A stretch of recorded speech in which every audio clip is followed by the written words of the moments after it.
The EU and UK recently announced plans to ban all purchases of Russian oil by the end of the year in response to Russia's invasion of Ukraine. The United States has already declared a complete ban on Russian oil. Russia, meanwhile, has warned that cutting off its crude would lead to catastrophic consequences for the global market. The head of OPEC, Mohammed Barkindo, recently warned EU officials that it would be impossible to replace the volumes lost if Russian oil were banned.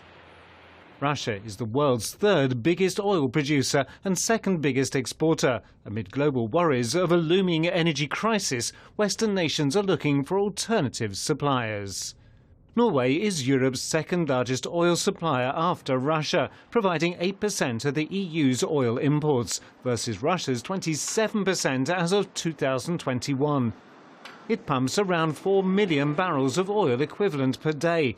However, on a broader scale, Norway's production represents a mere 2% of total global crude oil demand, meaning that it is a small player. The United States is the world's top producer of crude oil, with output of about 11.6 million barrels per day as of December 2021.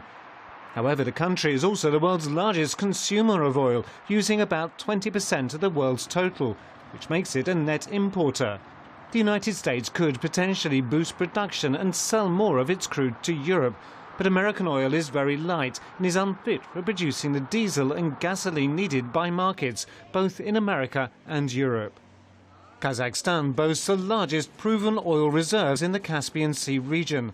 Most of its crude oil exports go to Europe, making up some 6% of its oil imports. However, Kazakhstan relies on Russia to export most of its crude through a pipeline from its western oil fields, through southern Russia to Russia's Black Sea oil terminal at Novorossiysk.